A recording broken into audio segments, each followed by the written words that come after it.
मुंबई महापालिकेत महापौर पदासाठी अर्ज सादर करण्यास 2 दिवस बाकी। महापौर आणि उपमहापौर पदासाठी इच्छुक नगरसेवकांना 2 दिवसात महापालिकेला नामनिर्देशन पत्र हे सादर करावे लागणार।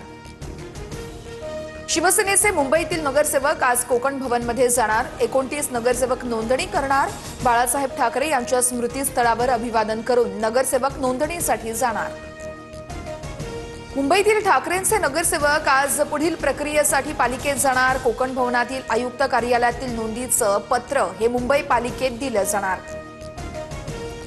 कल्याण डोंबिवलीतील भाजपचे नगरसेवक आज गट स्थापन करणार। कल्याण डोंबिवलीमध्ये शिंदे आणि मनसेची आघाडी तर ठाकरे यांच्या शिवसेनेची विरोधी वाकावरती बसण्याची उद्धव ठाकरेंची भूमिका। महापालिकेनंतर आता मुख्यमंत्री जिल्हा परिषदेच्या निवडणुकीसाठीही मैदानात। 28 जानेवारी ते 3 फेब्रुवारी पर्यंत प्रत्येक जिल्हा परिषदेमध्ये फडणवीसांच्या सभा होणार तर रत्नागिरी आणि रायगडमधून प्रचाराचा शुभारंभ करणार।